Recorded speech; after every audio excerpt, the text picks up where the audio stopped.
Excellency Nasser Bourita, Minister for Foreign Affairs, African Cooperation, and Moroccans living abroad of Morocco. Mr. President, Your Majesties, Highnesses, and Excellencies, Your Excellency Secretary General of the United Nations, ladies and gentlemen.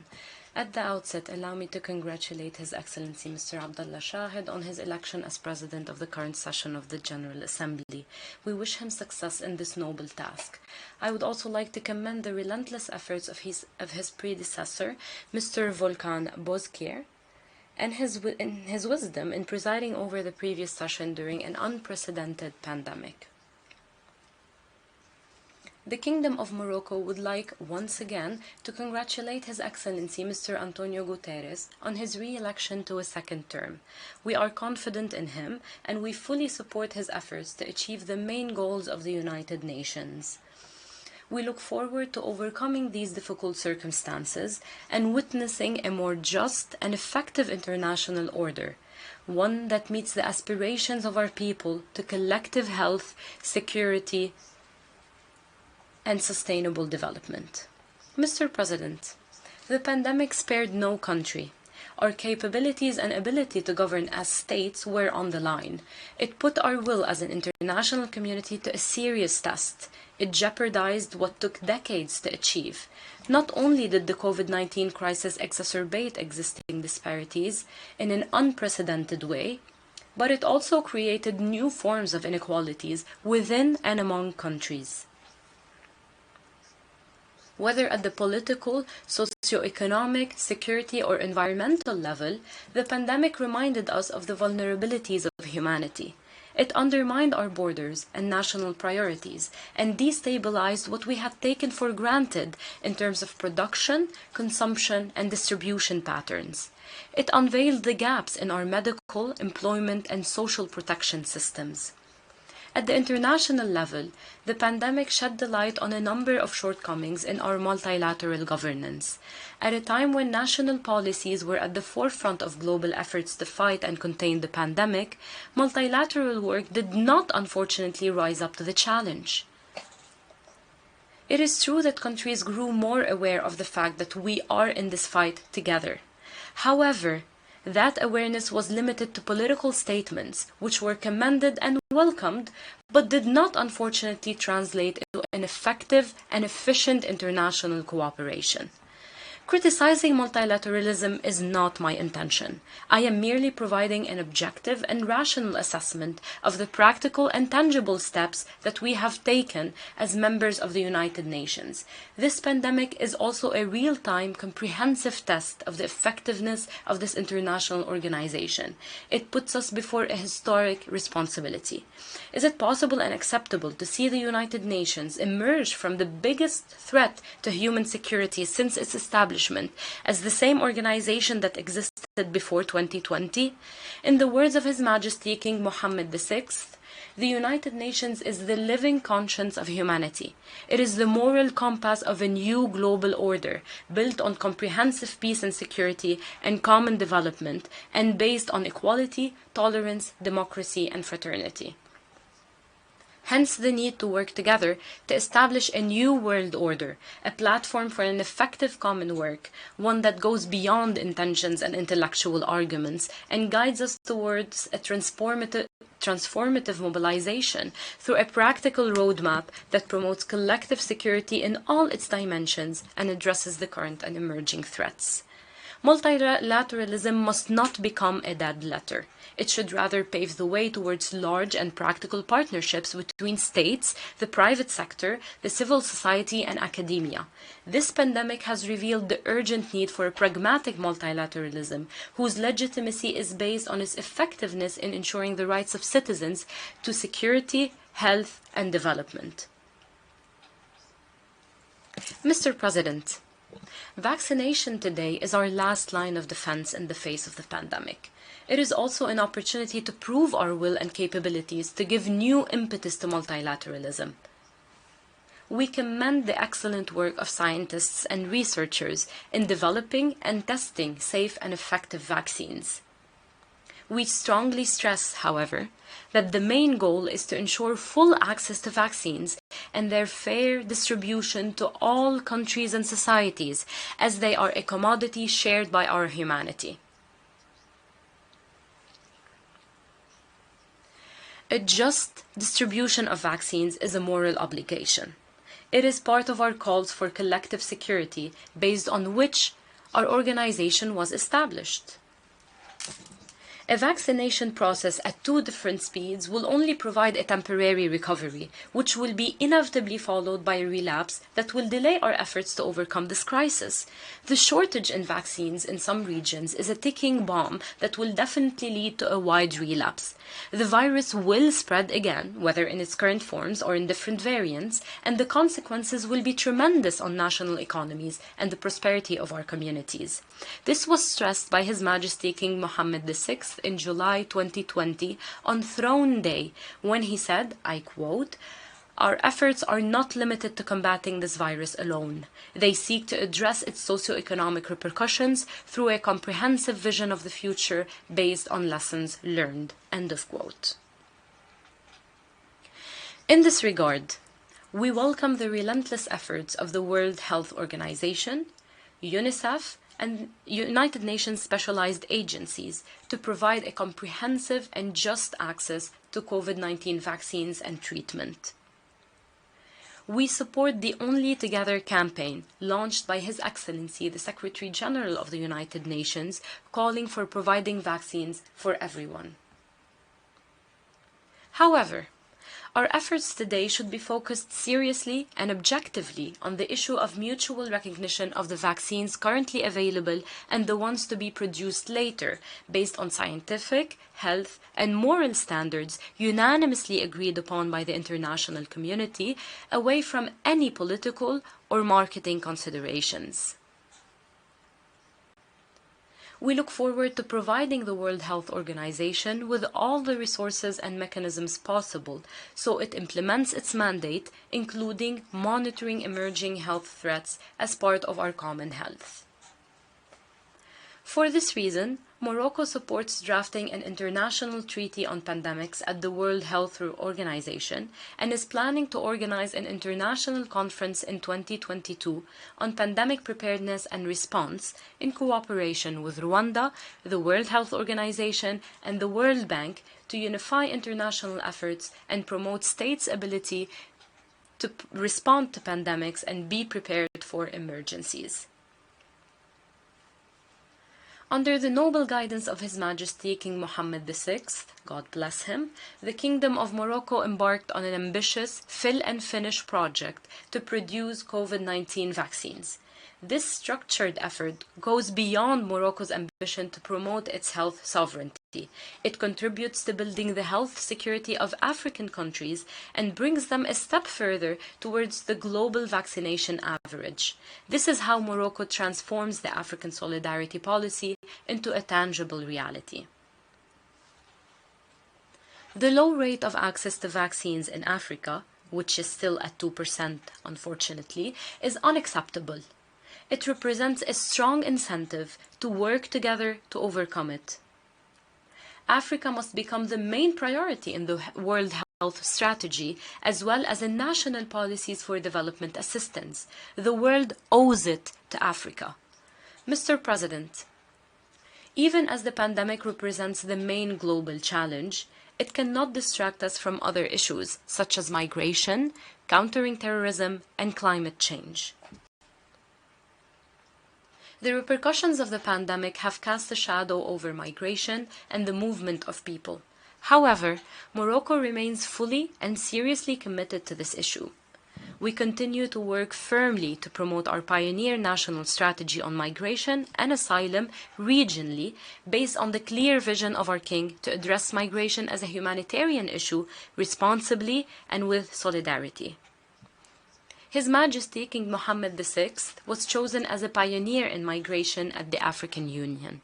In December 2018, Morocco hosted the conference where the Global Compact for Safe, Orderly and Regular Migration was adopted in Marrakesh. And in late 2020, our capital, Rabat, became the headquarters of the first migration observatory in the African Union. In line with our firm commitment to the Global Counterterrorism Forum, which we have co-chaired since 2016, our active engagement in counterterrorism efforts culminated in the inauguration of the UNOCT Program Office in Rabat for Counterterrorism and Training in Africa. Choosing Morocco to host this office is a clear recognition of our role as a capable partner in fighting this scourge and as an exporter of security to the continent and the region. In line with our effective contribution to the promotion of peaceful coexistence and dialogue among cultures and religions, we launched an initiative which led to the United Nations General Assembly last July to unanimously adopt a resolution to proclaim the 18th of June as the International Day for Countering Hate Speech. With regards to our engagement in local, regional, and international efforts to combat climate change, Morocco dealt with this challenge based on the proactive vision of King Mohammed VI. His Majesty elaborated a plan to transition towards renewable energy and to diversify our sources of clean energy. We voluntarily raised our ambition to reduce greenhouse gas emissions to 45.5% by 2030, compared to our initial commitment of 42%. Mr. President, the difficult circumstances created by the pandemic did not prevent Morocco from pursuing the promotion of its development, led by His Majesty King Mohammed VI, to ensure the progress and welfare of our citizens. At the instructions of His Majesty, we launched a big project of deep thinking, broad research, and collaborative work, which led to a new development model to be implemented in the next 14 years. This ambitious national project is completely consistent with the Sustainable Development Goals and is sometimes even more ambitious. The model created an innovative basis for a new development doctrine and work principles based on trust, mobilization, and responsibility.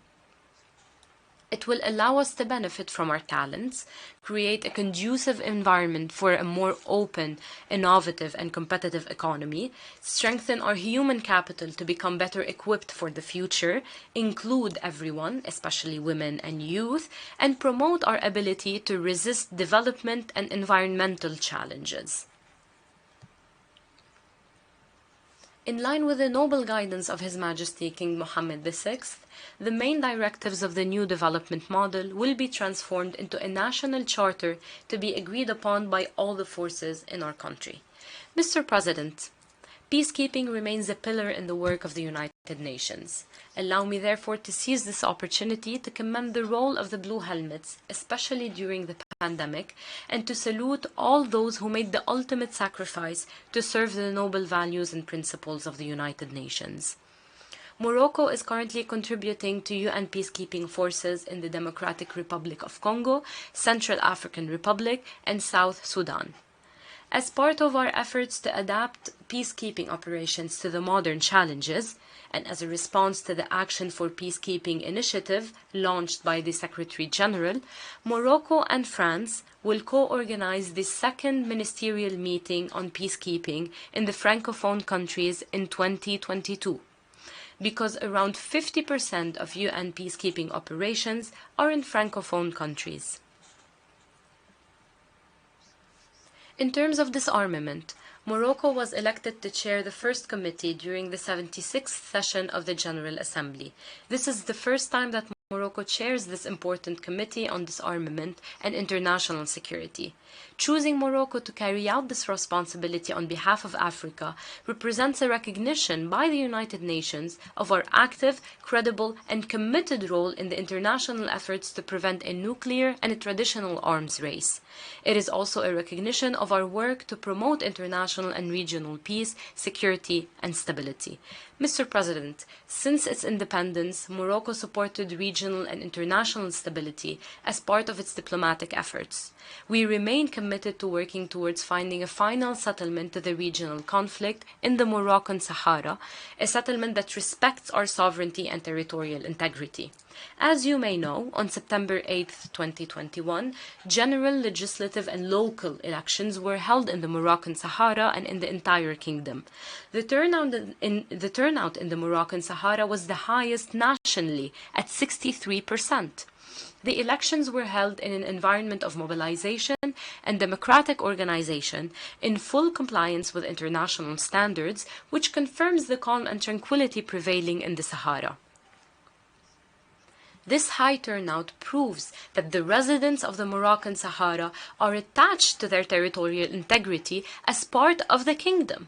It also proves, without a single doubt, their desire to fully and effectively participate in the implementation of the new development model for southern regions launched by His Majesty King Mohammed VI in 2015.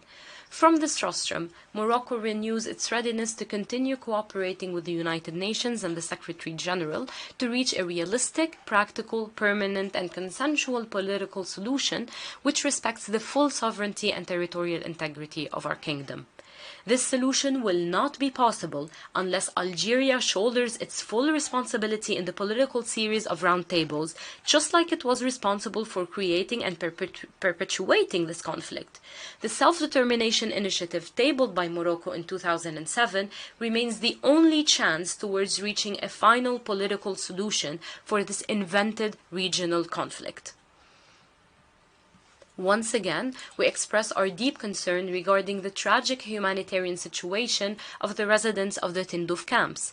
The host country, Algeria, abandoned its responsibility for the sake of an armed separatist group in a blatant violation of the international humanitarian law. We call upon the international community to take action to compel the host country to respect its obligations and allow the UNHCR to count those residents in accordance with the repeated calls by the Security Council. Mr. President, the Kingdom of Morocco and Libya are bound by a common destiny. The political Sukhairat agreement created a positive momentum. We therefore continue to make efforts to help in finding a peaceful solution to the conflict in this brethren country. Under the noble guidance of His Majesty King Mohammed VI, Morocco will continue to stand with the legitimate Libyan institutions and will support international efforts to solve this crisis facing a neighboring country in line with what the different Libyan parties have agreed upon. We remain deeply convinced that any solution to the Libyan crisis should be Libyan-owned without any foreign intervention and agendas. The Libyan dialogue is the best way to meet the aspirations of the Libyan people to stability, national reconciliation, and development. Morocco believes in the urgent need to hold elections in Libya as a firm step towards peace in this sisterly country. We stand ready to provide any assistance needed in cooperation with all the Libyan institutions. With the same strong and firm commitment, we support peace in the Middle East. We therefore consider the Palestinian cause and Holy Jerusalem a top priority. They are as important as our national unity. We are full of hope and look forward to a just, comprehensive, and sustainable peace in the Middle East, a peace that leads to the establishment of an independent Palestine on the lines of June 1967, with East Jerusalem as a capital, living side by side with Israel in peace and security. This hope is contingent on the understanding by all parties that the security of each side depends on the security of the other. This requires a courageous agreement to relaunch the peace process and end all violations and provocations which only lead to animosity and undermine dialogue and understanding. His Majesty, King Mohammed VI, presides over the Al-Quds Committee at the Organization of Islamic Cooperation. Morocco therefore renews its firm and principled position regarding the need to preserve the unique legal, historic, and spiritual status of the Holy City, so it can provide a space of coexistence for monotheistic religions and bring people together to promote peace and stability in the region. It is our belief that peace brings peace.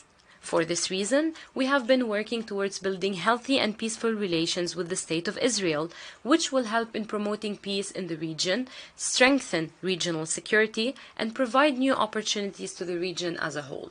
This was mentioned in the Tripartite Declaration of 22 December 2020. Mr. President, it is high time we took urgent, practical, and coordinated measures to promote the role of the United Nations as a global forum for international cooperation. To introduce great reforms in our international system, we need two things: the will and an urgent intervention. So we must mobilize states to raise awareness on our common responsibility and reflect it in a more effective agenda that promotes solidarity. With a strong commitment and a deep sense of seriousness and responsibility, the Kingdom will continue to fully play its role in the main organs of our organization to promote its credibility, effectiveness, and work. May the peace, mercy, and blessings of God be upon you. Statements of the Minister of Foreign Affairs, African Cooperation and Moroccan expatriates, Nasser Bourita, as part